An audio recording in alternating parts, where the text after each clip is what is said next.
comentar com você neste vídeo, amigos e amigas, torcedores e torcedoras do Botafogo, sobre a escolha do Vasco Matos como técnico do Glorioso, né? Deixando claro que eu já fiz um vídeo sobre este treinador há um mês atrás, quando ele foi especulado no Botafogo. Há um mês, gente, eu fiz um vídeo. O vídeo tá lá, eu vou deixar aqui na descrição, aqui eu vou deixar, juntamente com a chave aqui do Pix, caso você possa contribuir de alguma forma com o canal. Fico muito grato por essa generosidade e já te agradeço de antemão. E com quaisquer valores, tá? Vou deixar também junto com a chave do Pix o link aqui do vídeo, tá? Em vez de deixar aqui o card, eu vou deixar aqui na descrição. Você toca lá, depois que assistir o vídeo, e vai ver o que eu disse. Caso você não tenha visto, 22 mil pessoas assistiram o vídeo. Muito obrigado, torcida botafoguense, por isso.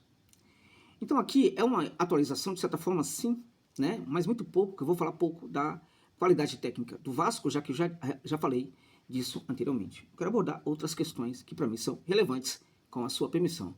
Amiga e amiga, torcedor e torcedora do Botafogo. Bora lá.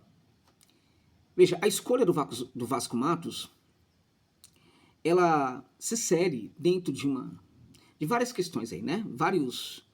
A primeira delas é a valorização do técnico português. O técnico português pode ser tão interessante como o técnico argentino, um técnico também de outras escolas europeias, a espanhola, né? O técnico, por exemplo, da escola francesa, há alguns bons técnicos também na França, e assim por diante, tá? Há uma questão aí, assim, diretamente ligada ao futebol, de valorização ao futebol português, tá? Estive conversando com um amigo meu, torcedor botafoguense, e ele estava relatando aí uma desconfiança sobre a influência da equipe de scout sobre essas escolhas. Até porque, né, apresentar um técnico diferente, desconhecido, gera uma pontuação importante para esta equipe de scout, caso esse técnico consiga fazer um bom trabalho. E como no futebol há uma profunda generosidade para aquilo que dá certo, né, nem sempre é o mesmo tipo de crítica, né, com a mesma veemência para aquilo que dá errado, né? Então as pessoas simplesmente tendem a se esquecer rapidamente daquilo que não funciona, né? Quando a gente olha para a possibilidade de técnicos portugueses, precisamos nos lembrar, por exemplo, que teve um que foi um canalhão que foi embora, né, rapidamente, falando um monte de porcaria. O outro que ganhou aqui, fez uma temporada terrível, né, deixando de lado completamente a sua filosofia de jogo, mas no final das contas acabou se dando bem porque mudou completamente a forma de jogar, saiu daqui falando mal do futebol brasileiro, falando mal do Botafogo e assim por diante. Tem esse problema também com os técnicos portugueses. Tivemos o caso do Arthur, que foi um caso de sucesso, mas poxa vida, né? Será que não vai ter um técnico português que que valorize muito mais o projeto do que alguns dólares a mais? Porque, peraí, eu não estou falando de um salário pequeno, estamos falando de um salário gigantesco que o Arthur ganhava, mas um pouquinho a mais é tudo que o cara coloca à frente de qualquer tipo de projeto. Poderia ficar 5, 10 anos no Botafogo, mas preferiu ganhar um pouquinho a mais, né? Boa sorte para ele, né? Assim como precisamos desejar boa sorte para o Vasco, que chega agora ao comando do banco de reservas do Glorioso, né? Agora, havia ali muitos nomes sendo especulados, a coisa era feia, né? Porque falaram até em Tite, gente. Falaram em Silvinho, pelo amor de Deus. Falaram nada a ver. E falaram também técnicos como Mancini, como o ex-técnico do Barcelona e da seleção argentina, o Tata Martino, e assim por diante. Mas a chegada do Matos, provavelmente, né, mostra uma vitória da equipe do futebol e do scout sobre as intenções, por exemplo, do John Textor, neste caso, né? Ok. Então veja, o Botafogo teve quase 2 meses aí para buscar um técnico, 1 mês e meio no mínimo para buscar um técnico. Demorou tudo isso para contratar um técnico. E aí quando contrata um técnico, vai buscar aquele que foi especulado há 1 mês atrás.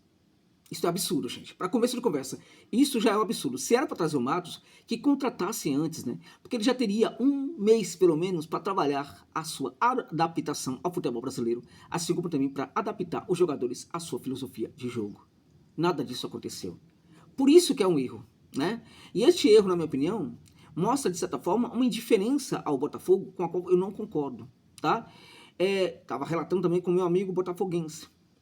É graças ao Botafogo que a empresa aí que reúne vários times de futebol do John Textor está sobrevivendo. Não é por causa do Molenbeek da vida, que é uma porcaria lá na Bélgica. É um fracasso até o momento. Não é como a equipe lá da Premier League que sofre lá para se manter. É um time medíocre, sempre medíocre. Apesar de que você pode falar, é um time pequeno, que nasceu para ser pequeno e vai ser pequeno. Não, há times menores no futebol da Premier League que têm investimentos maiores, né, e que conseguem resultados melhores. Né? Mas a equipe do texto é sempre aquilo ali, muito pequenininho, muito pouca coisa. O Lyon, né? Segunda divisão, tudo mais, aquela coisa toda, competição, que não vai disputar tal. Quem salvou tudo isso, quem está salvando tudo isso é o Botafogo. É o Botafogo. Num cenário em que todos esses clubes têm investimento, qual é o clube que está conseguindo obter sucesso? É o Botafogo. Por que será? Porque há algo no Botafogo que esses outros clubes não têm. Há algo no Botafogo que o Lyon não tem. E o que é o Lyon?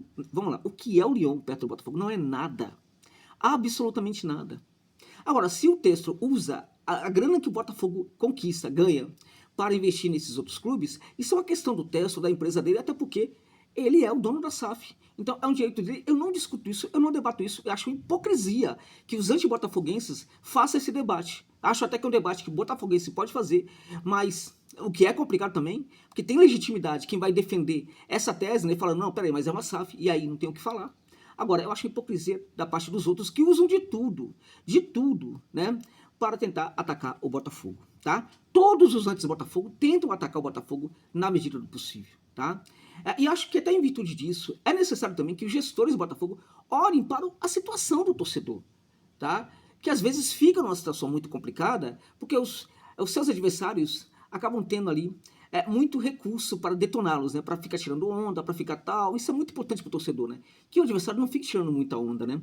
E o que aconteceu agora foi uma comédia de erros que leva o torcedor de um Flamengo, de um Vasco, de um Fluminense e de outras equipes grandes do futebol brasileiro de tirar uma onda em relação ao torcedor do Botafogo. Pô, vocês ficaram um mês aí, vamos buscar esse técnico aí. É isso, né? Poxa vida, não há nada de eficiente nessa lógica. Nada, gente. Desculpa, eu preciso fazer esse comentário. Eu preciso fazer essa crítica, porque eu estou no lugar daqueles que sempre elogiou, quando foi o caso de elogiar. Vocês sabem disso, quem me acompanha. Mas eu não posso ser agora hipócrita de falar que está tudo bem, que foi uma beleza, maravilha e tudo mais, porque não foi, não é. Foi um erro seríssimo, tá? Que pode redundar, inclusive, numa dificuldade na temporada. Quanto ao Vasco Matos, né? A possibilidade dele dar certo. No vídeo que eu fiz sobre ele, né? Eu já comentei sobre a possibilidade de que, por ser um técnico inteligente, ele pode perfeitamente ser capaz de mudar a forma da equipe jogar. Agora, vamos lá. Quando eu vou buscar um técnico que é reativo, vamos combinar que talvez essa ideia de desejar ter um Botafogo propositivo, talvez essa ideia já esteja sendo jogada no lixo, né? Porque eu estou buscando, veja, a minha ideia é que o Botafogo seja propositivo, trabalhe sobretudo com toque e posse de bola, trabalhe preferencialmente no terço final, né? E aí eu vou buscar um técnico que não faz nada disso. Temos um problema aí, né? Ou eu estou deixando de lado essa percepção que esse tipo de prática futebolística, que essa proposta ela é importante, ou então eu não sei o que é o técnico Vasco Matos, né?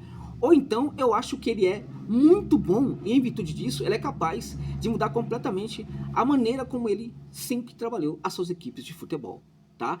São hipóteses aí que a gente vai ver qual é que vai se confirmar com a gestão do Vasco no comando do banco de reservas do Glorioso, né? Agora o fato é que tem duas questões sobre o Vasco aí.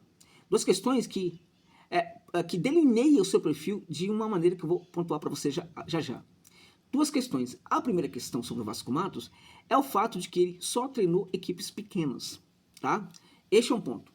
O outro ponto, né, é o fato de que, né, ele é um técnico efetivamente até hoje reativo, ok? Então veja, a primeira questão. Em geral, faz parte da escola portuguesa que os técnicos saiam de equipes pequenas e vá, né, fazendo aquela escadinha até chegarem a equipes melhores. Isso acontece. É o caso, e pode ser o caso do Vasco, mas em geral, esse técnico faz essa escadinha no próprio futebol português antes de ir para uma equipe fora do país, né? O que não é, neste caso, o caso, né? A outra questão é que ele é um técnico reativo. E o argumento que se coloca aí é de que ele sempre foi um técnico de equipes pequenas, razão pela qual ele jogava de forma reativa. Há legitimidade nessa observação, mas há também um problema nessa observação. Há meia-verdade, portanto, aí. Qual é a outra parte dessa questão aí, desta narrativa? É que alguns técnicos de equipes pequenas também tentaram trabalhar efetivamente com posse de bola e com jogo propositivo. Ricardo Soares, por exemplo, em momentos em que treinou equipes menores do futebol português, sempre fez esse tipo de jogo propositivo e tudo mais. O Vasco nunca tentou. E aí é o ponto interessante. o Vasco nunca tentou fazer um jogo propositivo, tá, diante de equipes do tamanho ou até menores do que o Santa Clara. Este é um ponto complicado que depõe muito contra o trabalho e a escolha do Vasco Matos. O fato dele ser, inteligentíssimo, pode perfeitamente fazer com que, diante do contexto, ele mude completamente a sua forma de pensar futebol e encaminhe o Botafogo para ser uma equipe propositiva. Ok, ele pode perfeitamente fazer isso, mas vamos entender uma questão aí. Aí eu vou chegar ao tal do perfil que eu queria falar para vocês, né? Se ele vai chegar no Botafogo, para ele dar certo, né, ele vai ter que romper, na verdade, com algumas dificuldades. Por exemplo, nunca treinou uma equipe grande. Se ele chegar ao Botafogo e fazer o Botafogo jogar de forma propositiva, ele vai fazer também algo que ele nunca fez na carreira, tá? Nesse caso, essas duas situações configuram o perfil do Vasco Matos como uma, esse é o ponto, gente, como uma aposta. Uma aposta. Quando a gente fala em aposta, claramente que pode dar certo, mas pode também dar errado. Diante de tudo que o Botafogo conquistou recentemente, este era o momento mesmo para o Botafogo fazer uma aposta? Era o momento ideal para isso? Não está errado fazer uma aposta neste momento? Será que não há, na verdade, neste momento, uma entrega de poder excessiva para setores do clube, para gente que está colocando o seu ego no lugar da análise, né? Que acha que a arrogância é muito grande e acha que não importa quem a gente coloca aqui para treinar, não importa os jogadores que a gente contrata, nós sempre vamos nos dar muito bem, a equipe sempre vai vencer. Poxa vida, não era este perfil do Botafogo que a gente viu no começo da SAF. E é o perfil que pode estar presente agora, sobretudo nas escolhas dos profissionais, escolhas feitas pelo departamento de futebol do Botafogo. Então temos aí problemas sim, e acho que a temporada do Botafogo, ela fica sob suspeita, a possibilidade do Botafogo ter muito sucesso em virtude dessas escolhas e dessa comédia de erros que foi praticada até agora. Deixando claro, o Vascão chegou, o ideal Vasco Matos é o melhor técnico do mundo neste momento, para o Botafogo, vamos para a arquibancada, torcer para que dê certo, torcer para que o Glorioso seja feliz e também tenha conquistas nessa temporada. Agora, a questão é a torcida, é necessário torcer, tá? Agora, o meu papel como analista é abrir seus olhos, né, é no sentido de que você precisa calibrar, né, as suas expectativas para que as suas emoções também não possam ser danosas para você lá na frente, caso as coisas deem erradas.